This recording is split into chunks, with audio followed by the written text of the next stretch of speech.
भारतात प्रथमच एंडोस्कोपीच्या सहाय्याने अन्ननलिकेतील 8 सेंटीमीटर लांबीचा ट्यूमर बाहेर काढण्यात मुंबईच्या डॉक्टर विपुल रॉय राठोड यांना यश आलंय। त्यामुळे एंडोस्कोपी केवळ निदानाचं साधन नाही तर त्याद्वारे मोठ्या आजारांवर उपचार देखील करता येतात यावर शिक्कामोर्तब झालंय।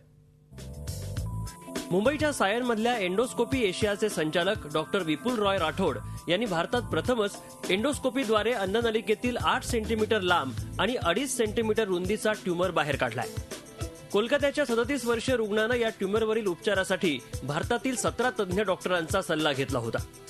सर्वांनी त्याला ओपन सर्जरी करण्याचा सल्ला दिला, परंतु डॉक्टर राठोड यांनी कुठलीही ओपन सर्जरी न करता एंडोस्कोपीच्या सहाय्याने हा ट्यूमर यशस्वीरित्या बाहेर काढलाय।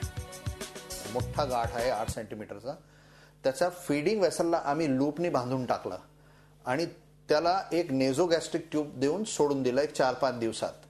4 दिवसानंतर त्याला ब्लड सप्लाय कट झाला म्हणून ते पूर्ण पांढरं झाला, थोडा श्रिंक पण झाला आणि नंतर आपण त्याला एक स्नेअरनी पूर्ण कट करून तोंडातून बाहेर डिलिव्हर केलं। एंडोस्कोपी हे केवळ निदानाचं साधन नाही तर त्याद्वारे मोठ्या आजारांवर उपचारही शक्य झालेत। विशेष म्हणजे यासाठी ऑपरेशनच्या तुलनेत अत्यल्प खर्च येतो।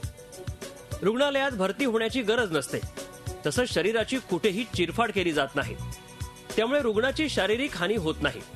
नव्या टेक्नॉलॉजीमुळे पोटविकाराच्या सर्व मोठ्या आजारांवर ऑपरेशन शिवाय एंडोस्कोपीद्वारे उपचार करणं शक्य झालंय। त्यामुळे एंडोस्कोपी तंत्रज्ञान रुग्णांसाठी वरदान ठरताना दिसतंय। कृष्णात पाटील, झी मीडिया, मुंबई। झी 24 तास, एक पाऊल पुढे।